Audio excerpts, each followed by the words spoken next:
जी पहले हमने रेस्ट की हालत में जो है वो नब्ज की रफ्तार फाइंड की थी, तो 72-75 तक लड़कों की आई है। अब एक्सरसाइज के बाद जरी सी बात है, नब्ज की रफ्तार बढ़ेगी। अब देखते हैं, रीडिंग ले रहे हैं।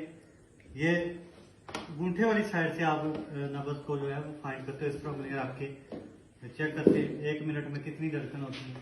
अमूमन औरतों की धड़कन की रफ्तार ज्यादा होती है मर्दों की निस्बत, लेकिन आजकल मर्दों में भी रफ्तार बढ़ रही है। हमारी खुराकें ऐसी हैं, तो स्टार्ट करें जी कितनी जी। ये देखे पहले 75 इस लड़के ने बताई थी, अब 105 बता रहा है। ये किसका असर हुआ? एक्सरसाइज करने से नब्ज की रफ्तार यानी जो खून का प्रेशर है बॉडी के अंदर वो बढ़ता है। तो एक्सरसाइज एक बेहतरीन आदत है। एक्सरसाइज से आपकी बॉडी का मेटाबॉलिज्म बेहतर रहता है और हार्ट अटैक जैसी खतरनाक बीमारियों से आप बच सकते हैं।